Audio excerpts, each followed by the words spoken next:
സന്ദീപ് വാര്യർക്ക് മുൻകൂർ ജാമ്യം. രാഹുൽ മാങ്കൂട്ടത്തിൽ MLA-ക്കെതിരെ ലൈംഗിക പീഡന പരാതി നൽകിയ അതിജീവിതയുടെ വിവരം വെളിപ്പെടുത്തിയെന്ന കേസിലാണ് മുൻകൂർ ജാമ്യം ലഭിച്ചിരിക്കുന്നത്.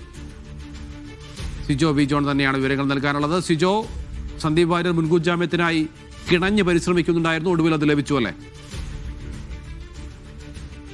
സന്ദീപ് വാര്യർക്ക് കോടതി അനുവദിച്ചിരിക്കുകയാണ്.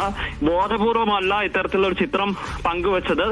ഈ അതിജീവിതയുടെ വ്യക്തിവിവരങ്ങൾ താൻ ഈ കേസെടുത്തതിന് ശേഷമല്ല ഇത് നൽകിയതെന്നുള്ളതാണ് പറഞ്ഞിരുന്നത്. ഈ അതിജീവിതയുടെ വിവാഹ ചടങ്ങിൽ സന്ദീപ് വാര്യർ പങ്കെടുത്തിരുന്നു. ആ സമയത്ത് ചില ചിത്രങ്ങൾ പോസ്റ്റ് ചെയ്തതാണ്. ഈ കേസ് വന്നതിന് പിന്നാലെ ഇവരുടെ ഫേസ്ബുക്ക് അക്കൗണ്ടിൽ ചില ആളുകൾ വരികയും അതിന് താഴെ കമന്റ് ചെയ്യുകയും ചെയ്തു.